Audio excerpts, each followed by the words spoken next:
Welcome to the Metabolic Link, a podcast that explores the common thread of metabolism in health and disease. This is where science meets society. Welcome back to another episode of the Metabolic Link, and thank you so much for tuning in. Today, we are sharing an interview with Chad Vanags. He is a highly successful entrepreneur that had a life-altering event after being diagnosed with stage 4 metastatic cancer. So Chad was building a career as a chief marketing officer of payments for a company and also training many of the top executives and managers for companies like Dropbox, Calendly, Dialpad, while at Winning by Design. Then in July 2022, Chad was diagnosed with stage 4 lung cancer. Since diagnosis, he's been documenting the process of becoming metabolically, physically, and mentally elite to help him heal from his cancer and continue to execute on his vision and to help top performers perform better. He's currently building the company's most authentic to him, and that includes Becoming Elite, Uncharted Spirits, and a tequila farm that has specialized in flowers. And we cover a lot of territory in this video and this recording. I'm very excited to share Chad's sort of opinions on what it means to be metabolically, physically, and mentally elite, and a little bit about his diet and the various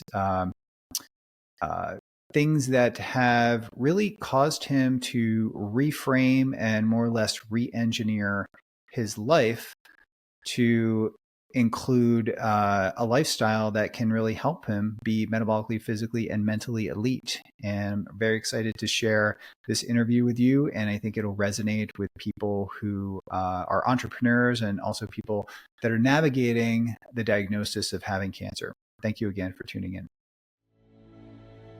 Metabolic Health Summit is the world's premier scientific and medical conference on metabolic health and therapies, featuring world-renowned expert speakers, cutting-edge science, an innovative expo, and incredible networking opportunities. MHS is altogether an unforgettable experience for anyone interested in metabolic health. I think Metabolic Health Summit is amazing. It does such a phenomenal job of bringing world-renowned experts in different illnesses and metabolism, real-world experiences, clinicians, patients, paired with vendors who are trying to make this easier for people. I think for everybody who comes, including myself, learns something.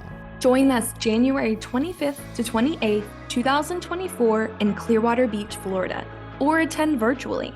CMEs are available. Go to metabolichealthsummit.com to register. Chad Vanags, did I say your last name right? Close enough. I get usually Vangus or something like that, but it's Vanags, like Vanags, yeah. Like a van and two eggs. Yes. Well, Chad, thank you so much for agreeing to do this interview. We connected, I checked my email a little over a year ago. I think it was August 30th that you reached out and connected with me, and you shared, just looking at my email, your email now, that you were the uncharacteristic cancer patient that reaches out to me, 39-year-old, non-smoker, super fit, super lean, maybe a weekend drinker, but basically had your diet pretty much nailed down. So, very active, surfing, running, CrossFit. And you had been diagnosed 45 days ago with non-small cell lung cancer, EGFR mutation, which had metastasized to the lung, to your lymph nodes, to the abdomen, and to the bones in the brain. So I remember the gut feeling that I had reading this and just thinking about, this is kind of like almost the phenotype of me, or anyone else, that is in this phenotype that you would never think that cancer would even be on your radar. And so why don't we begin, by just maybe telling us, how how this has changed your mindset and a little bit of the backstory too. I want to hear. Yeah. Where to begin, right? We're unpacking something here. Yeah. Yeah, I mean, look, I remember emailing you and just, asking, we were connected through somebody else. And remember emailing you just to see like, what are my options out here? Because 39 years old, you're not supposed to get this.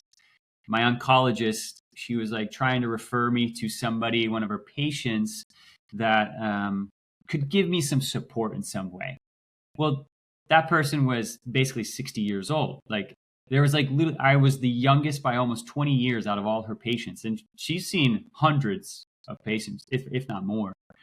And I remember people saying to me, "Oh, you're so healthy." And I'm like, "Yeah, except for this one little thing, But I mean, I've had 14 months to process since that email to you and since we've talked a few times. And look, I could have definitely been better on the nutrition, all that stuff. I mean, crush a couple Stellas a day on a Saturday, and probably have some Jersey Mikes to go with it, where I'm not super dialed in.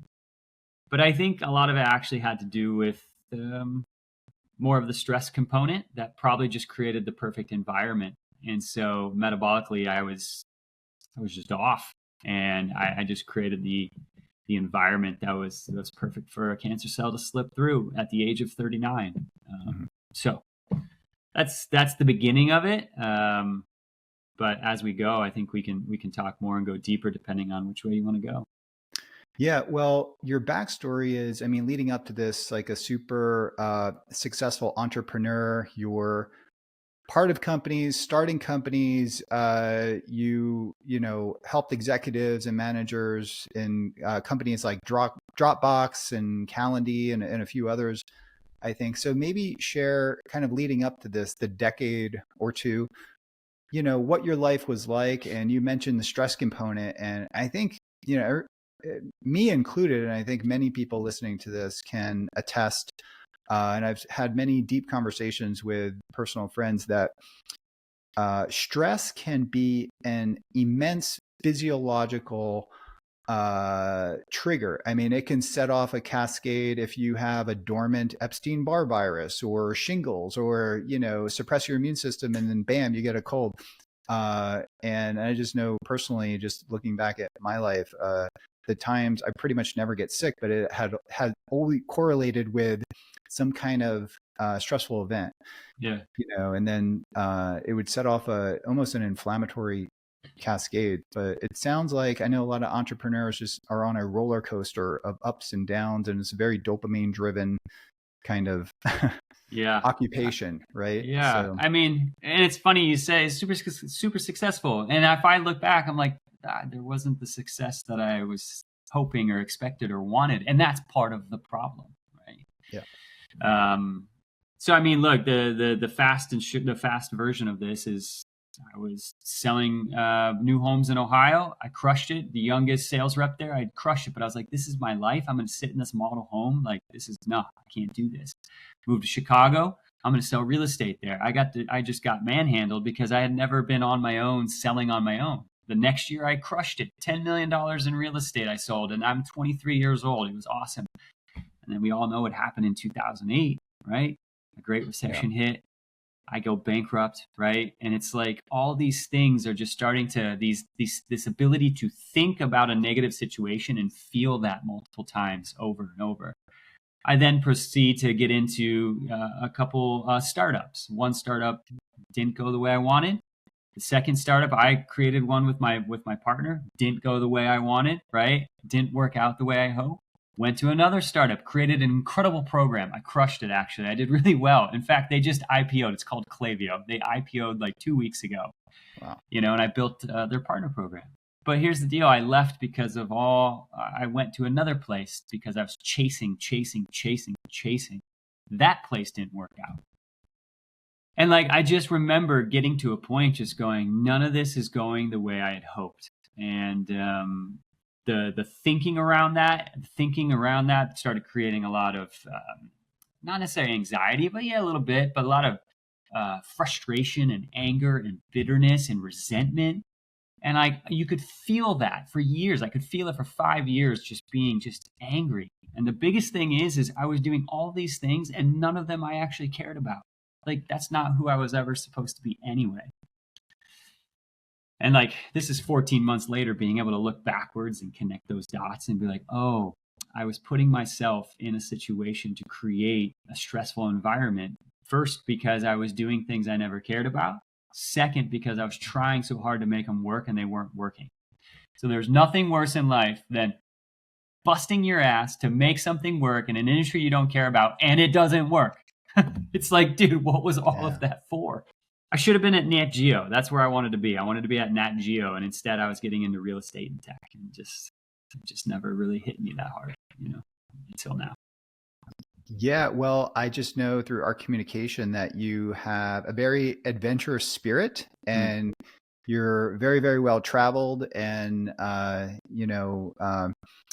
utilize your fitness level and your adventure just to explore so many different things, from surfing, big waves to, I forget the last time you had reached out to me because you were using a continuous glucose monitor, Levels Health, and you had some insight into that. And I was like, where are you? I don't even think you told me where you're at. You just sent like a little video. I was like, I'm trying to figure out, where were you at? Like, yeah, so I can't remember if I actually said where I was. Yeah, you're right. Maybe I never did.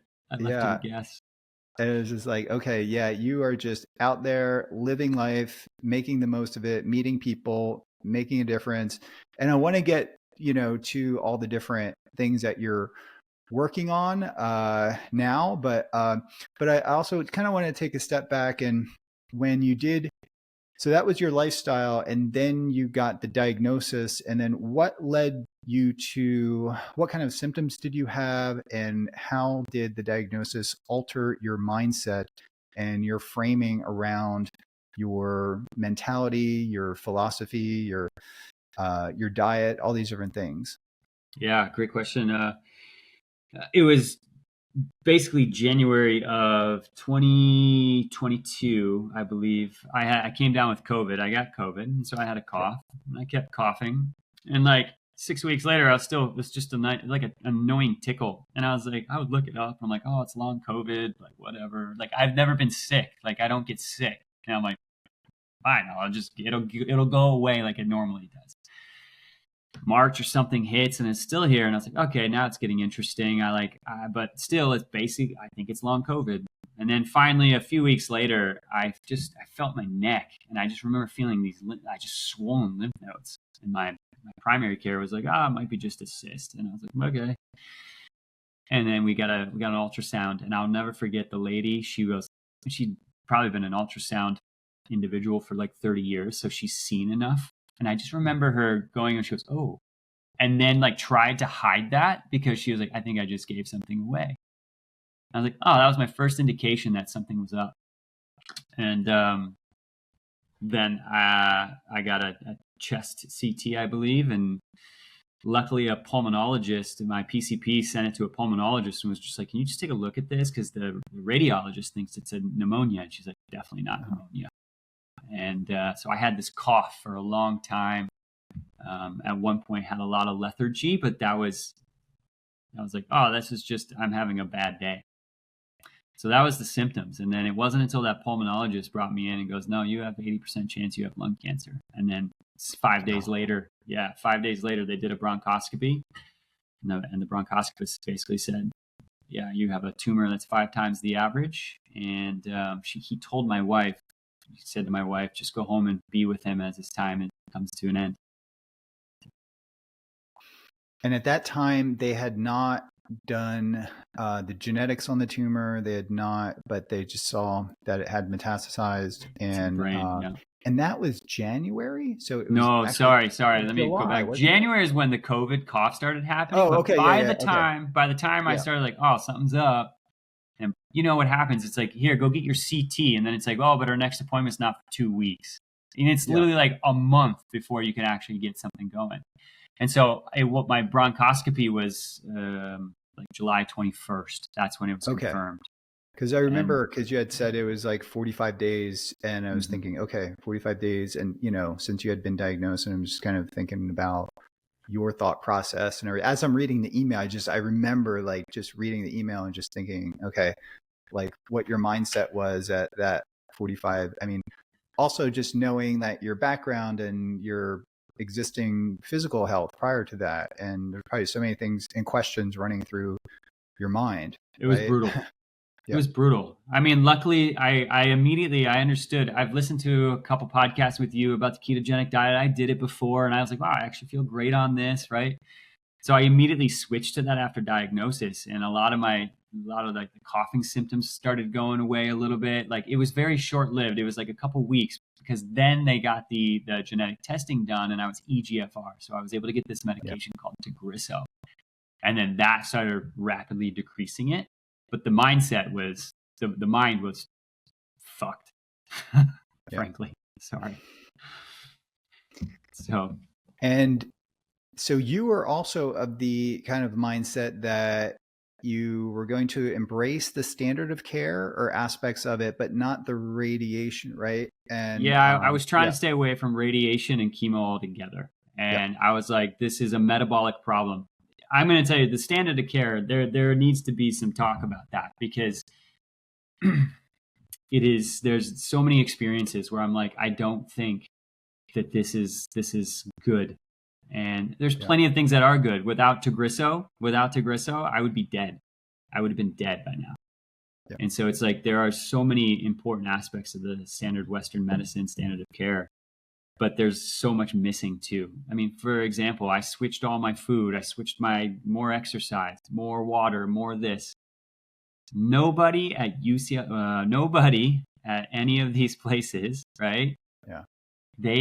No one said anything about drink more water, hydrate. We need more water. Drink like better or eat better food. It was, just do what you do and take the medication.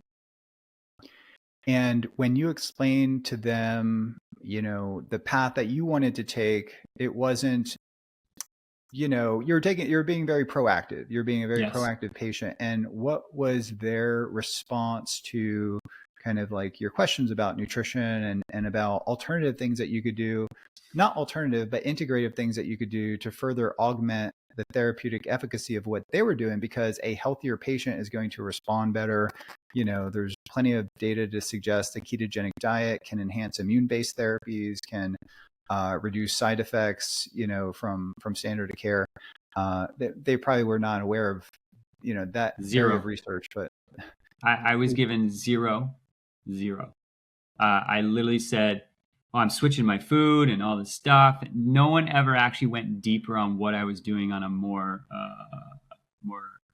like you said, I try to take control as much as possible, and I do the things.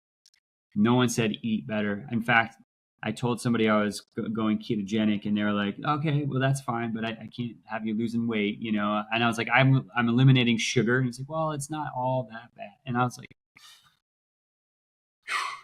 how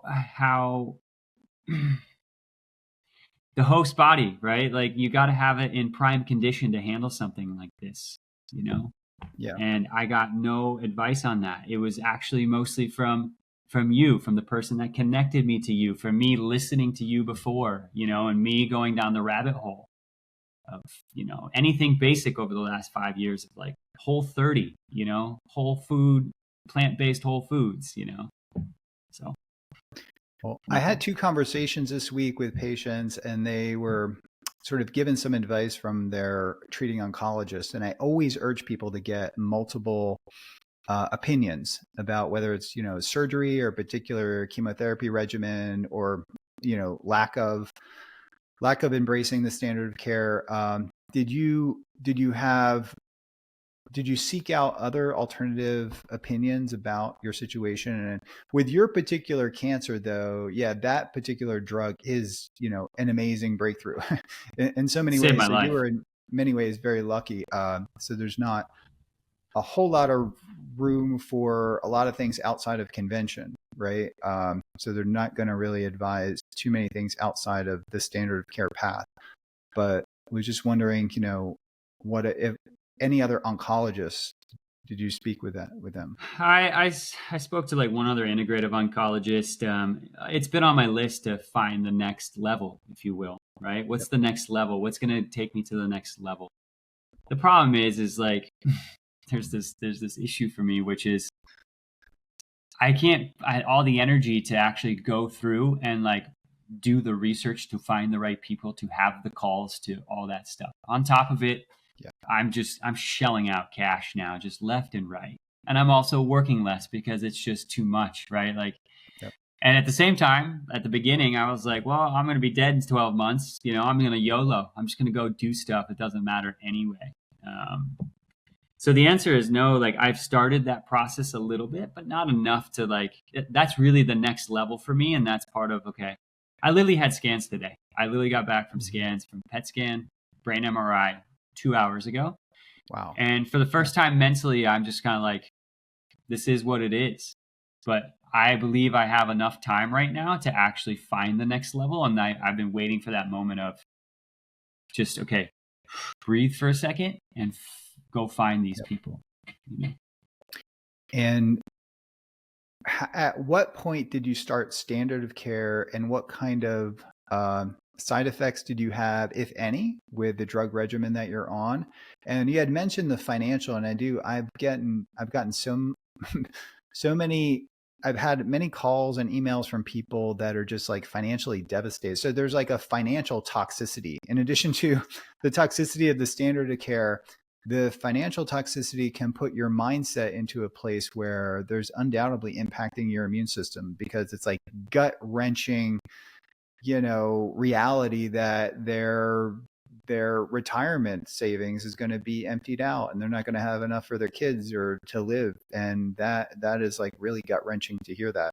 So some people in contact with me just reject the standard of care just because of the financial, and maybe they're better off depending upon their situation and the type of cancer they have. But I don't know. This is the mental mind game of this disease, you know? And the hardest part about this mental mind game of the disease is like, it just feels like we can't find people to agree on some just process and protocol, like basic stuff, right? Yep. Like, here's an example. And this is something that, I hope to have conversations about, because you have one camp that's like whole foods, plant-based only, right? That's the way to help your system. And then there's the other side, which is like, yeah, but there's the ketogenic side with, eggs and chicken and protein and whatever it ends up being. And like, I can't find a way to thread the needle. We have 5 chickens at my house. It's the best eggs you're ever going to find, right? And it's like, I eat one of the eggs and I'm like, oh wait, is this increasing my IGF-1 to the point where it's going to make cancer grow? What about this thing over here? Or what about that? Because you got the pathways of what is it? The protein, the glucose, and what are the fat, right? That they grow on, and I can't find a way to thread the needle, and it doesn't seem to be a universal conversation. And with your situation, you are already lean and fit. So if you had this scenario, which would be vastly different if the large majority of cancer patients that do get diagnosed, they often have weight to lose, right? Mm-hmm. So they could quickly get into therapeutic ketosis, for example, if it's a brain tumor. And we know, the anti-seizure effects alone, can be helpful in that regard. But just putting your body into a state of therapeutic ketosis massively suppresses, insulin signaling, glucose, ketones are elevated. That might be therapeutic. And then it's hitting and suppressing inflammatory pathways that are, drivers for tumor growth. But in your case, you really do need to thread the needle to ensure that you're getting adequate nutrition, adequate protein, and you focus on resistance training and exercise to ensure that you're keeping, your lean body mass and your function up. And I think in the beginning you did start to lose some way. I forget. I think you're doing more of a fasting mimicking type of I was diet. I was with Walter Longo's Create Cures Foundation for a little Yeah. bit. So I did keto at the beginning, and then in the fall I switched over. In like September, October, I switched over. I followed some of their stuff, which was good because like that helped me just make sure I got that plant-based setup.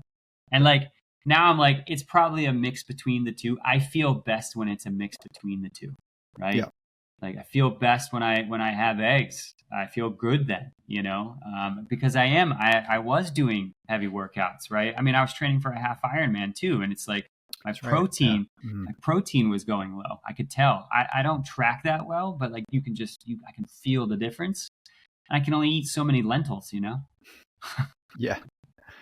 Yeah. And the fasting mimicking diet is really, I mean, almost like a breakthrough in oncogenic nutrition, right? For helping cancer patients, just because there's really nothing out there to help. But there's a lot of advantages to using fasting mimicking diet, and it's probably has the best track record in terms of the publications to support its use in patients. And like I said, many patients are overweight, so it's a very powerful lever to pull, that nutritional protocol, and it's formulated such that it does not really prioritize protein, that there is a level of protein restriction. And in someone like you that's really active and has more lean body mass and is younger, your protein requirements are a lot higher. And you've been sending me your blood work, which I think includes IGF-1 levels too, on that, and a variety of different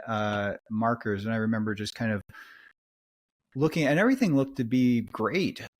I think I remember your IGF bumped up at one point, and I forget why that happened.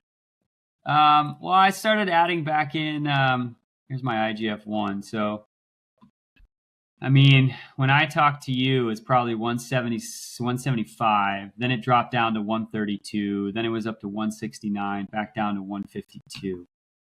And I think it went up a little higher since then. But that's because I probably added in, I was eating more animal proteins again, because I was feeling like shit. And I was like, it's funny, like in June, after I ran the half Ironman, I went back to intermittent fasting, because it's like, fasting, calorie restriction, like that made me feel good before. Mm-hmm. And then all of a sudden I started doing it. And after like 4 or 5 weeks, I started getting lightheaded. I started getting spacey. That's the best way I can put it, is spacey, to the point where I remember I tried to step over a small fence and my foot kicked it because I felt like I was losing motor function. And I'm like, what is this? Is this anemia? Is it I'm low on protein? Like, what is happening? No doctor could tell me what's happening. I had one doctor say, well, maybe it's the cancer in your brain growing back. And I was like, dude, that's like the last thing you should say to me. Yeah. Right. And your body weight was neuropathy. What's that? Yeah. And your body weight was down during that time too? Because I just finished the half Ironman. Yeah. Yeah. So, I mean, it could be hyponatremia too. I mean, when you are on that kind of a diet, your insulin levels are low. And I remember your insulin levels were really low, I think, like maybe 1 or 2 or no more than 3 or something like that. And you dump a lot of sodium, and I just remember, back when I was really strict with keto and doing more intermittent fasting, I would get lightheaded. I would get orthostatic hypotension, things like that. And I think when our conversation, you had mentioned things like that were happening. Yeah. So it's been a roller coaster, honestly. Like, and I think what I'm really just trying to find out, like you said, thread the needle. Like, I need to get protein into the muscles because I'm working out, and I believe that, the heavy complex movements, right? And plus, the CrossFit side of things, where I'm getting that high intensity going. Those things make me feel good mentally and physically. And it's like, if I'm not fueling that, right? If I'm not fueling that, it's like, it's not good.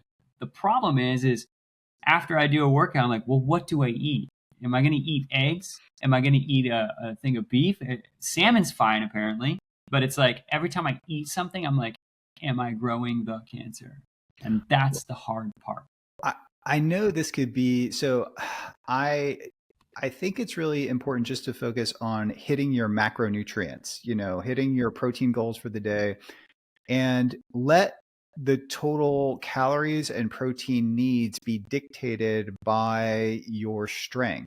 So let your resistance training and the workouts that you do be the litmus test for how much protein to titrate in. If you go lower in protein total calories and over the course of 2 or 3 weeks you start losing some strength, then you just dial it back up again and start adding. It's really that simple. I do find that many cancer patients really have a lot of psychological stress around what to eat, when to eat, to incorporate intermittent fasting and things like that, and the types of protein to eat. And if they're eating red meat, is that going to, lead to more? So I personally think that it's just way I think this is just down in the minutia.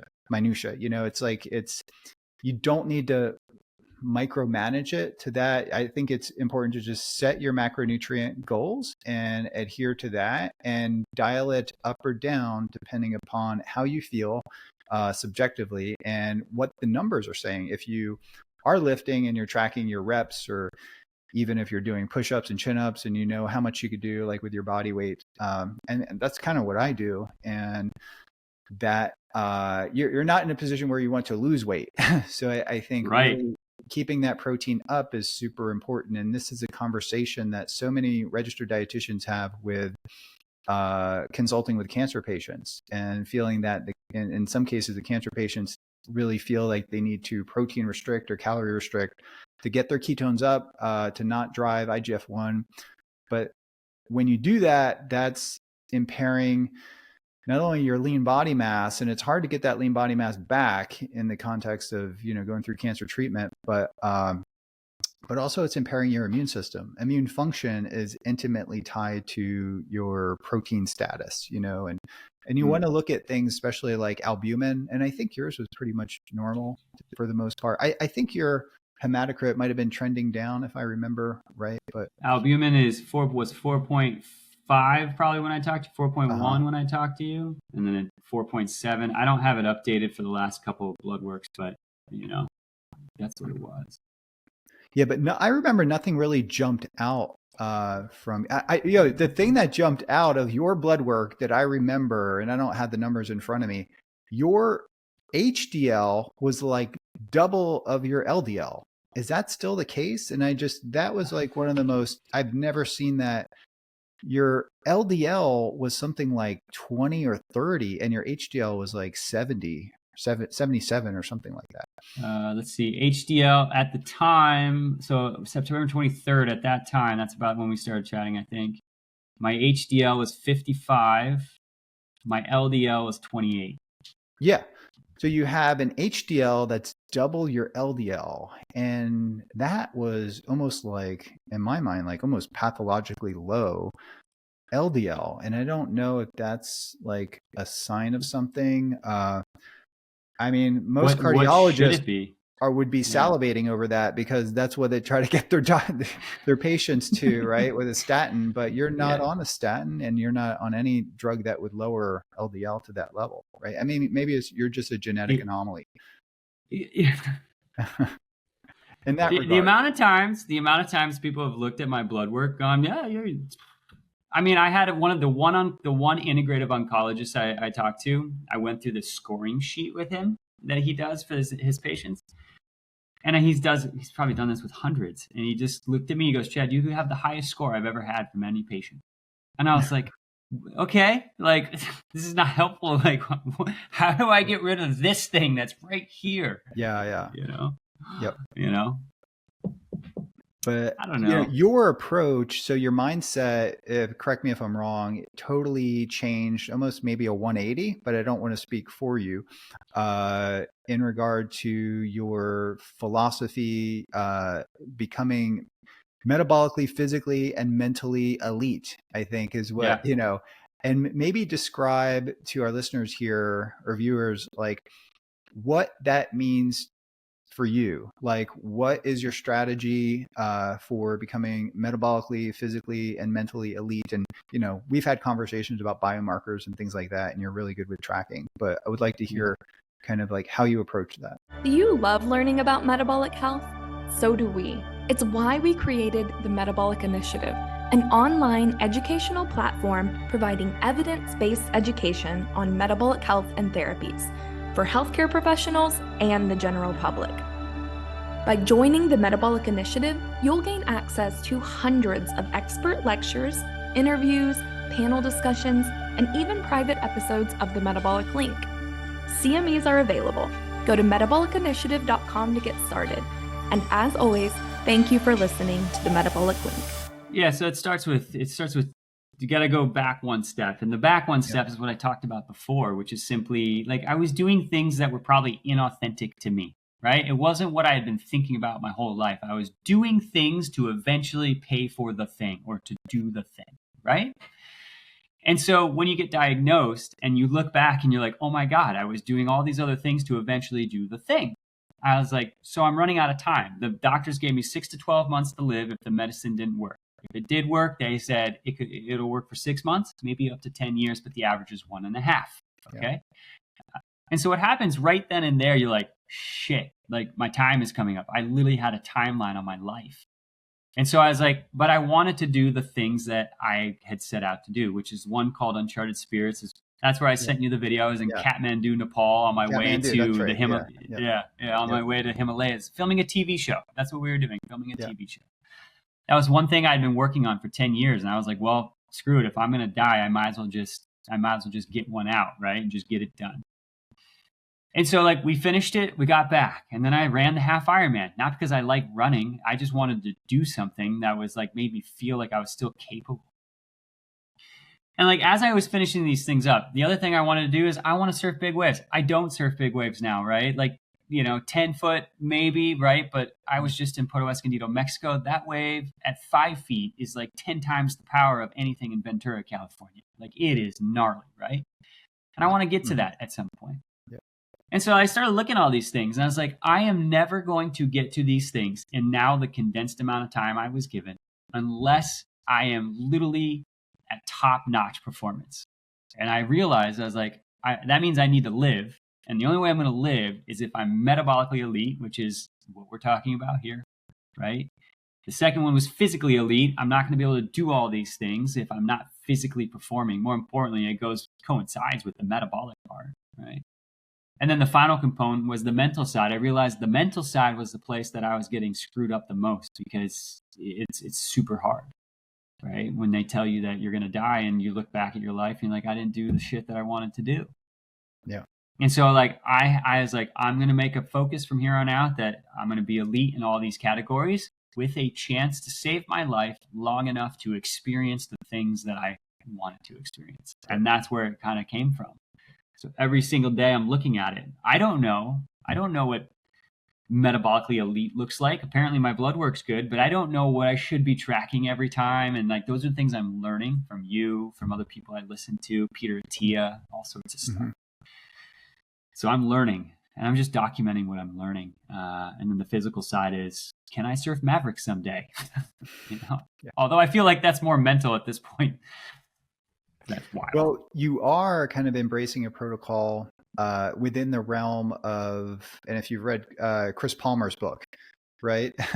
So I have it. I haven't read it. Put that on your list because there's a rapidly emerging field of metabolic psychiatry, which is using nutritional metabolic interventions with a big emphasis on nutritional ketosis for things like schizophrenia, bipolar disorder, depression. Really good evidence for things like autism, and even anxiety and things like that. I mean, you are kind of inadvertently creating the mental elite check mark, which is also under that umbrella is, it's psychological, social, and spiritual too. I just interviewed Kyle Gillette, right? And part of his 6 pillars, the last one is spirituality.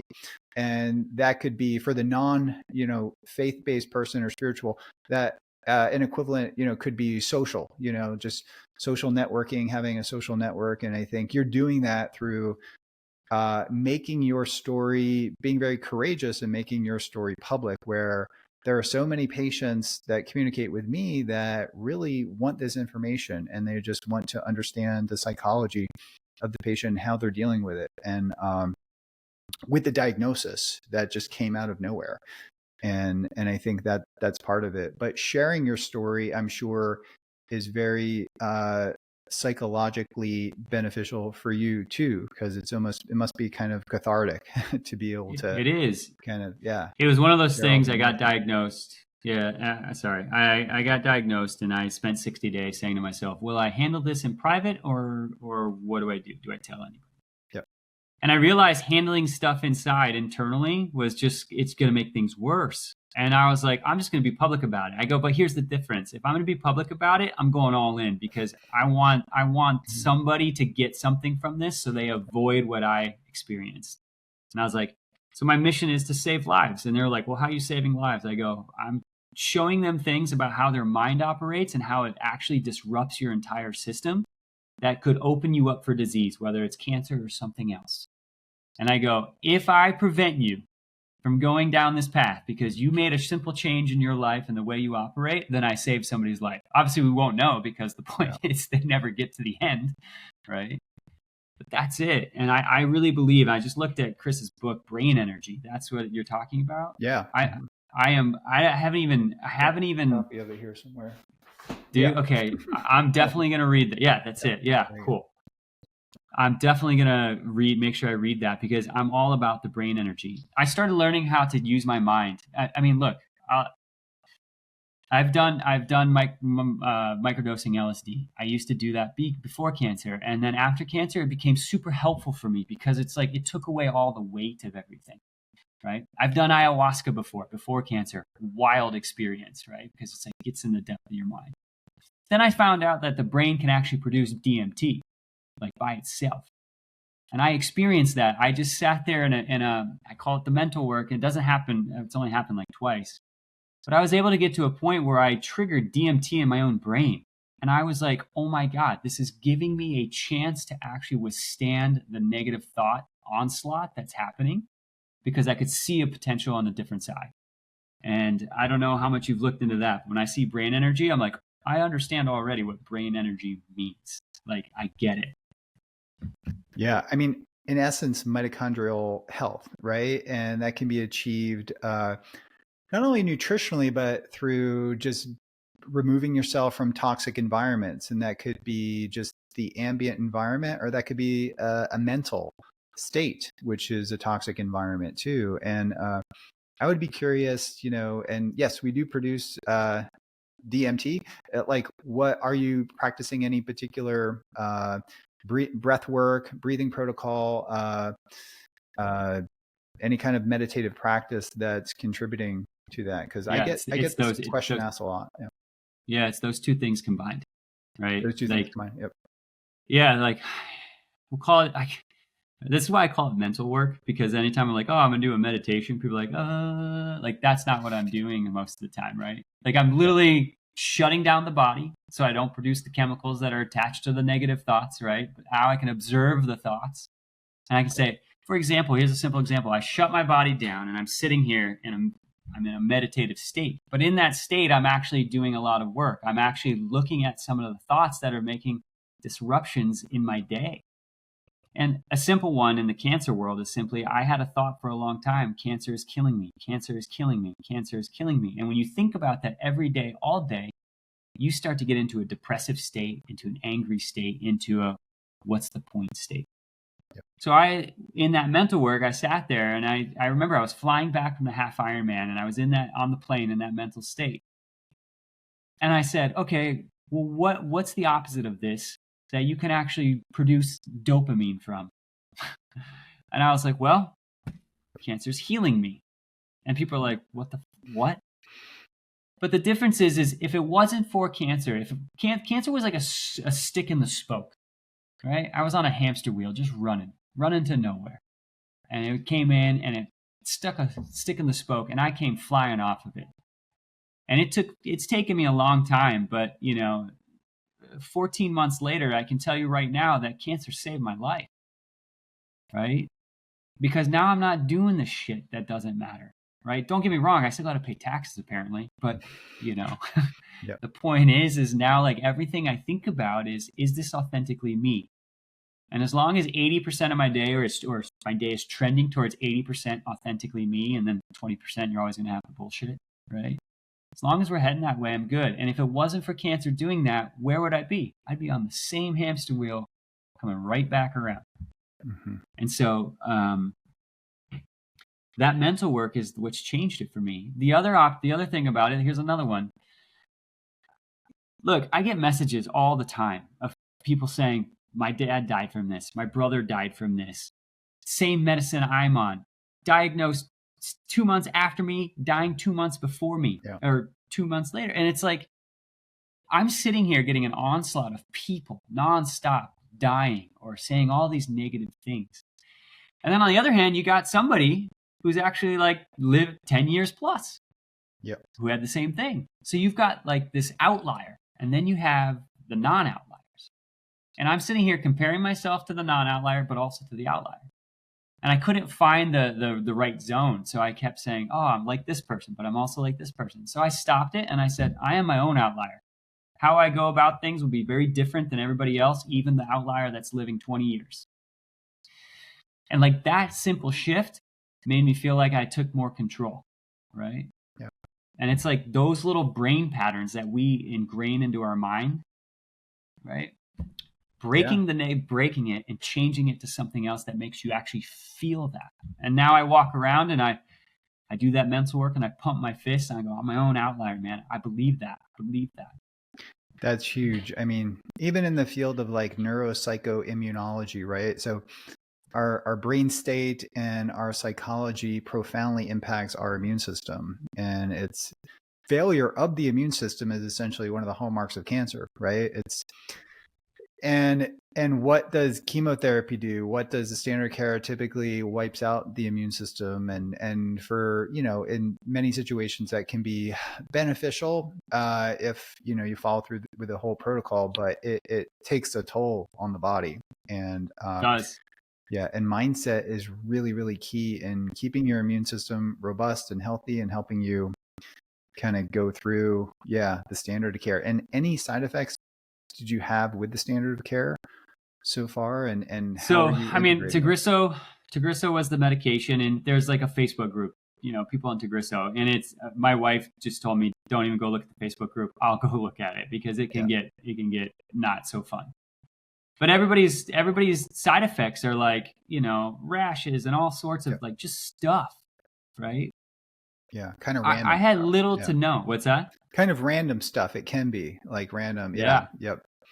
And I had little to none. And the reason why is because of this. This is another part of the standard of care that I'm going to say. I'll be gentle.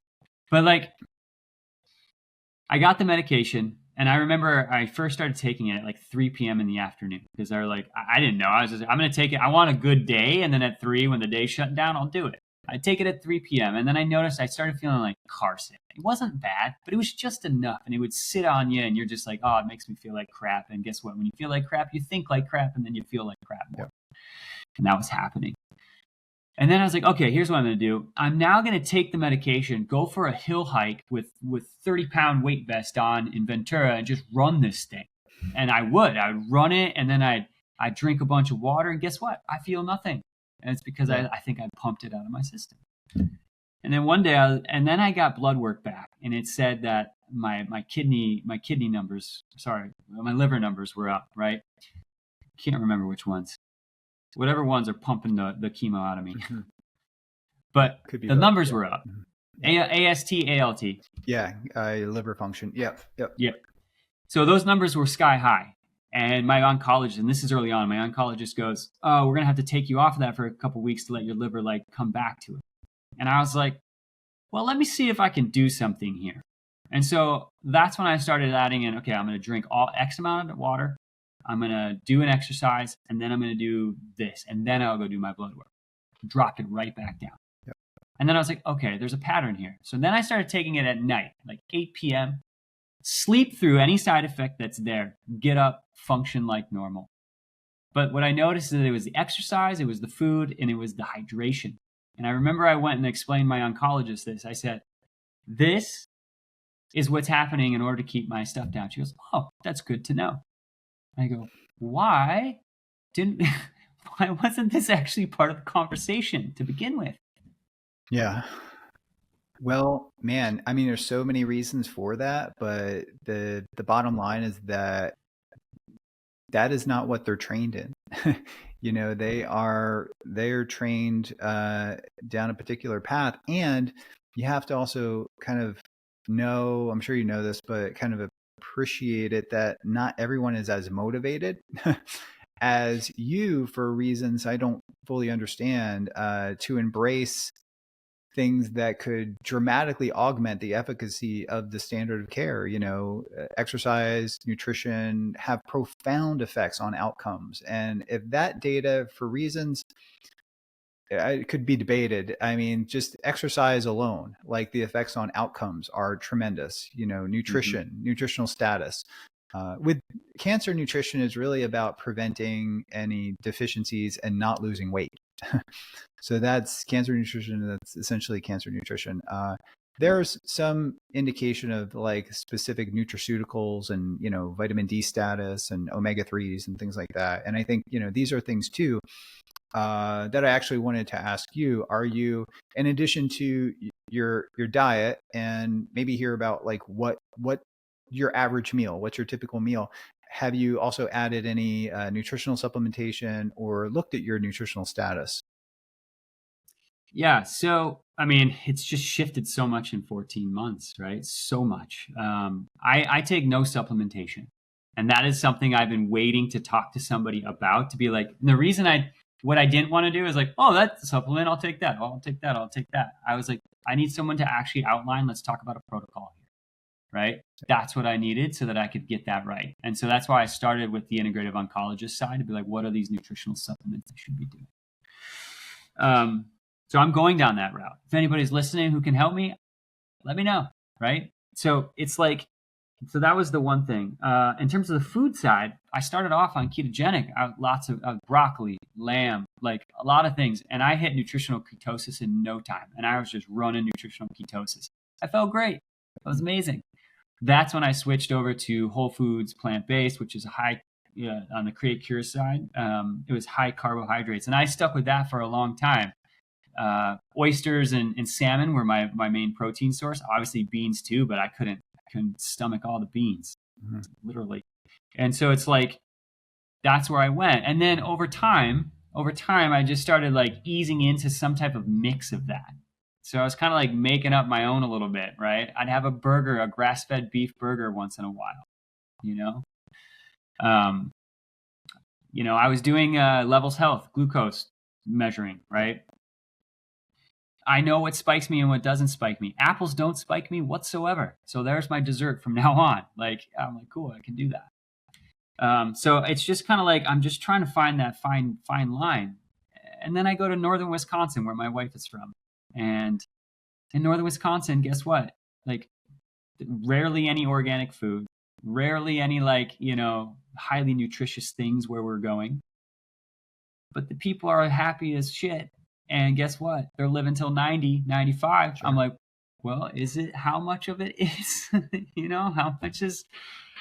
how much is this food change going to help me? It all goes together.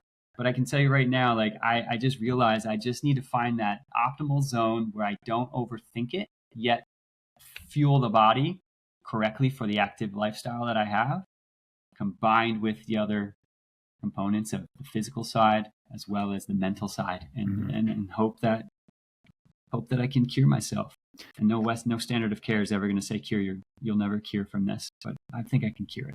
Yeah. And I do think it's really important not to overthink nutrition. I mean, you have the general idea of stick with nutrient dense whole foods. But I do think it's important to track like your macros and total calories, and then adjust that subjectively from your energy levels and then from biomarkers too. And I think I remember seeing like your B12 status, but things that like, the top tier things that you need to kind of focus from a nutritional standpoint is like vitamin D, status, B12. I am of the opinion that you do not need supplementation unless you have a deficiency.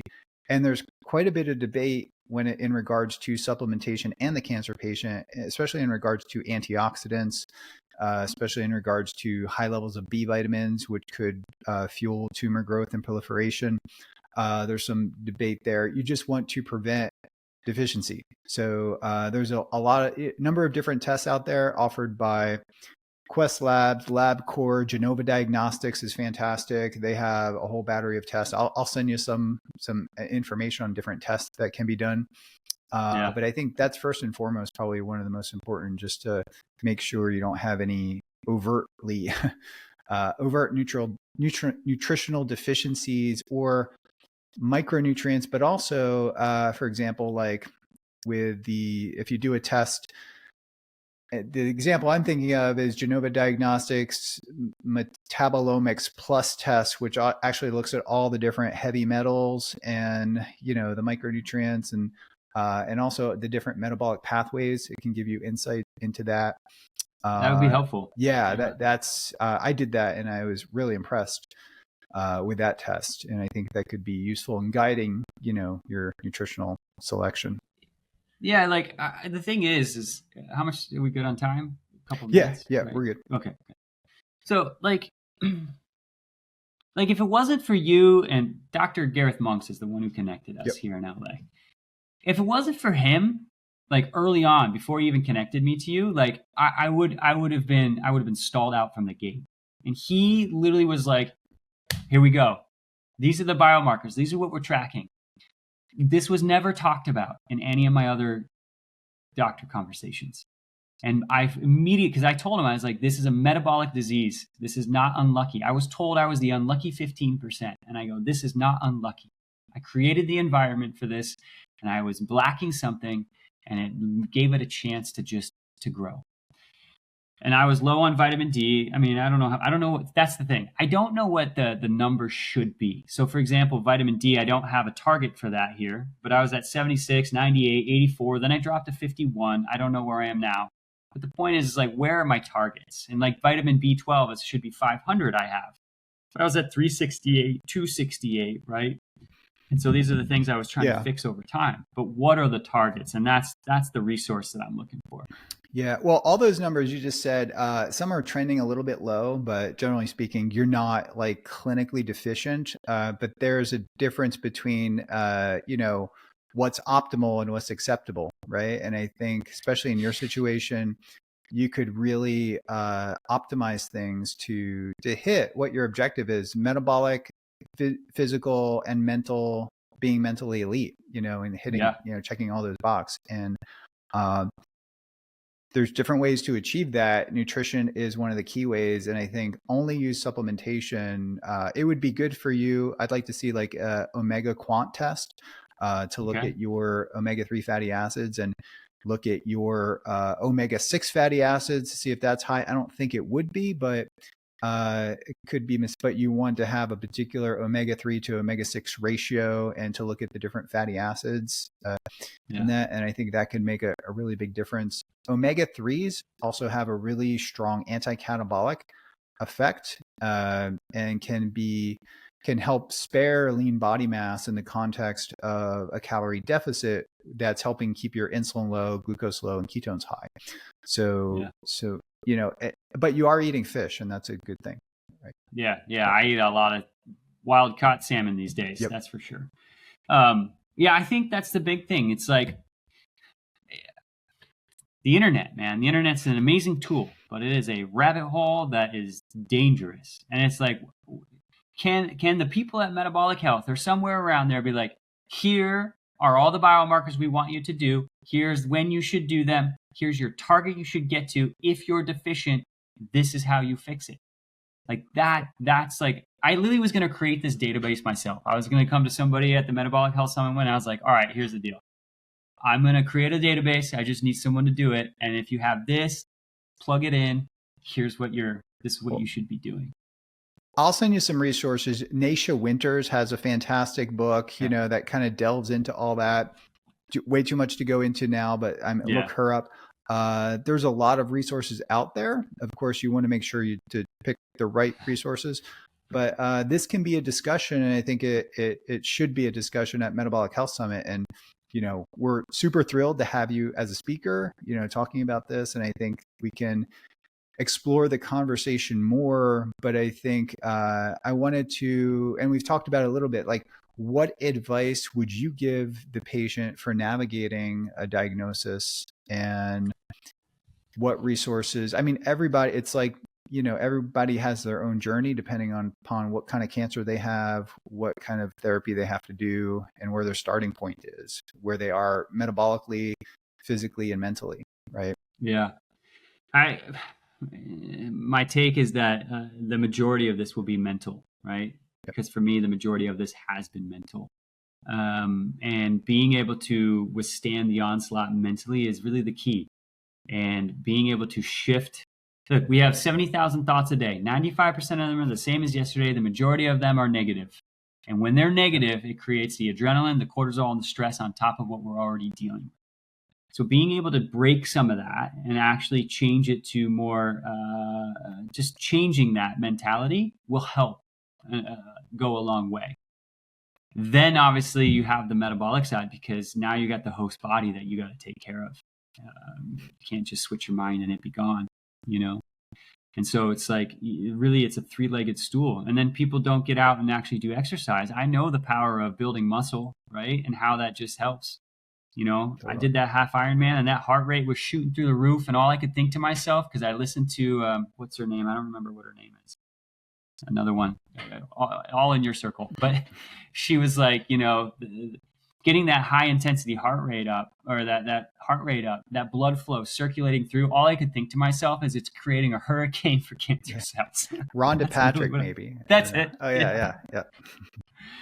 Yeah, it's another great. So I mean, her information. There's a lot of information out there, and I think it's just important to start with the mind, in my opinion. Yes. Yeah, that is the key. I mean, you wake up in the morning and you have, like, for me, sometimes just thoughts come into my head, like rushing, like wild animals, right? And they're hard to express. But for me and for my wife too, I think we could say that nature is a really big lever to pull for mitigating the sympathetic drive. Your body is in fight or flight all the time, and as soon as we get out in nature, you can almost feel, your adrenaline levels drop, cortisol levels drop, and I think the smells, the tactile feel of, like, the sun, animals, as I watch the cows walk by my window now.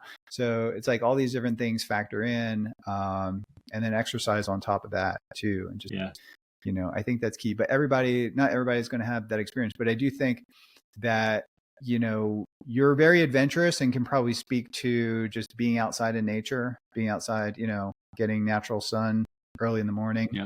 Maybe have these thoughts or the diagnosis impacted things like sleep and things like how do you set up your daily routine? And also I want to get to, like, the things that you're working on now from a work perspective and from an educational outreach perspective, and then the businesses that you're, doing. It's more driven by purpose. So I get up every morning. I spend 30 minutes actually in silent. At first I chug 25 ounces of water, pump that medicine out of my system. Right. And then I do that mental work. I sit down and I get into a state of, like, just making sure that my mind and my thoughts are in the right place. And that's the first thing I do. I do my work, and that's what we'll talk about in a second, my work, which is now the daily things I do to make money, to live, the projects, etc. At about 2:00, I go for a walking mental work, where I go and I walk and I'll pump out all these good positive thoughts, because at 2:00 everybody hits a wall, and that's where negativity starts. It's the 2:00 feeling, right? So I go and I pump all that out, and then I change my mind frame, and then I go work out at 3:00, because now I'm like, all right, now my mind's good. Let's get that workout in. Then I come home. As I go to bed, like at 9:00, I do 40 more minutes of that mental component, where I sit there and I look at the thoughts of the day and say, where did you create a programmatic thinking that was just automatic negativity. And then let's undo that and let's find something to switch for tomorrow. So that's the day. Now the work is, what I was doing prior to this, and I still do it. It's just on a much lower scale. I'm an enterprise tech sales trainer. So I actually work for a company called Winning by Design. I teach companies like Dropbox, Calendly, all those ones you've heard of. I teach them how to sell more. That's what I do. I've since lowered the number of trainings I take. And now what I'm doing is there's three things I'm really doing. One, I'm starting to shift to this idea of becoming elite. And so I'm starting to do more keynote presentations on how we use our mind to actually undo some of the past experiences so that we can take our foot off the brake. We're all trying to go somewhere, but everybody's got a foot on the brake. And now I understand what's happening, and I can help people take that foot off the brake. So now I'm doing basically teaching on this component on how to be more mentally elite. So foot off the brake of fear, right? Sorry to interrupt, but that's part of it. Okay. Or just so foot off the brake could be anything, or right? Yeah, could be anything, right? Someone's trying to become X, right? And when I do some of my work with them, I'll talk to these individuals and I find out that there's this thought that's been in their mind since 12 years old. And all you have to do is change that thought and it removes the foot from the brake and they can keep going. Part of it's fear of losing money, fear of not having a good relationship, whatever it may be. So that's that one. And then I'm building Uncharted Spirits, which is where I sent you that video. Yeah. It's called Supply Run. Yep. That TV show it's a TV show concept that I've been working on for a while. It goes live on December 16th. We have a trailer now. Awesome. It's pretty fantastic. I'm pretty stoked on it. Basically, it's this idea of we take somebody who's never left the country, and we took them over to Kathmandu and Nepal and the Himalayas, and we delivered supplies to communities that will help them be supported. But the point is the third person that came with us had never left the country, and it's just a wild transformation to experience. And then the other thing is I'm building Tequila Farm with my wife, which is morphing into a flower farm where she's becoming a flower farmer. And I'm the ops guy, i.e. I just build drip systems to make sure flowers grow. That is wow, you got your hands into a lot of things. Yeah. You only live once. Yes. Everything, the Uncharted Spirits and the Tequila Farm transitioning to flower farm. And then you're able to sort of leverage and optimize metabolism, your physical health, and then your mental health will all make you a better business person in every sense of the word. So these keynotes that you're doing too are really, you're helping people from the inside out, right? From mentally, physically, that's the idea. Spiritually. Yeah. And just really letting them break down barriers to do it. And so wow, it's amazing how you've kind of leveraged your situation in a way to, I guess, more or less redesign or re-engineer your life towards greater purpose. And then to look, the purpose too. Sales training's great. Sales training's great. I was a great job. It helps people do more things, and I love doing it. I still love doing it. But I realized teaching on this, preventing people getting to a place where I created the perfect environment for this to happen. I destroyed my immune system, right? And I believe that I can help prevent people getting to that point, i.e. the mission is now saving lives. All this other stuff is cool, but my goal is to save lives. And so I'm using my story, and it's embarrassing, actually. When I get up there on a keynote, I literally start with, this is embarrassing. And I think that's when people start to connect. They're like, oh shit, Chad's actually going to be transparent about this. And I go through it and they're like, oh my God, I'm going that way. They said that to me last week. We were at a keynote. I did a keynote and they came up to me and many people were like, Chad, I'm going that route. Thank you for that. Or they're like, I almost went that route. Thank you for that. Well, I am so grateful that you're going to share this experience with Metabolic Health Summit at Metabolic Health Summit, because so many people can relate to their story, whether we have patients that come to the event, and then we do have quite a few entrepreneurs, and of course the sponsors are going to be there, all entrepreneurs. So they have so much to learn from your situation and how you kind of changed it. And so maybe, I don't know, is there anything else that you want? I know we're coming up or coming past the hour. How can people reach you, support you, follow you? All that stuff. It depends on where you go. If you like the internet and the website, it's chadvanags.com. First name, last name.com. And then if you're a LinkedIn person, just follow me on LinkedIn. I post that stuff there all the time. And then if you're an Instagram person, just go there and you'll see it there. Great. Well, thank you, Chad. Thank you for sharing, your wisdom on the interview today. And I think there are many patients, many of them email me, that can really resonate with the story. And I think your spirit overall and how you approach this mindset is everything. I think you said it really well. And that is often overlooked with the patients. And I have just find from just speaking with patients over the last decade or more, that mindset and having faith in the approach that you're taking increases your odds exponentially for reasons I'm still trying to figure out, whether it's the placebo effect or but I firmly believe in the power of nutrition, and you're leveraging that, and your blood work looks great. And of course, the recent, medicines that have come out and pharmaceuticals in your situation can help, greatly. But many people just need to navigate this idea of not having any support from a dietary perspective, and from all the things that you're talking about here, metabolism, your physicality and your mental state. These are things that are the most important for the outcome for the cancer patient, I think, in many different ways, because in many situations with advanced metastatic cancer, let's face it, our therapies do not help, right? So, so you have to do what you can to increase the odds, and what you are doing is going to help, exponentially in increasing your odds. It's a three-legged stool. You have all three of those that you just mentioned. They have to work together, but you have to be able to do each one. Yep. Mental, nutritionally, even the standard care medicine, like that had to all work together. Well, awesome. Well, thank you, everybody. Thank you, Chad, for doing this interview. And thank you, everybody, for tuning in to this episode of the Metabolic Link. Again, if you're enjoying this podcast, please share it, subscribe to our YouTube, on Spotify, please follow us, and also please comment and leave a review. That really helps this amazing information get out. Thank you, everybody, for joining us, and we hope to have you here next time.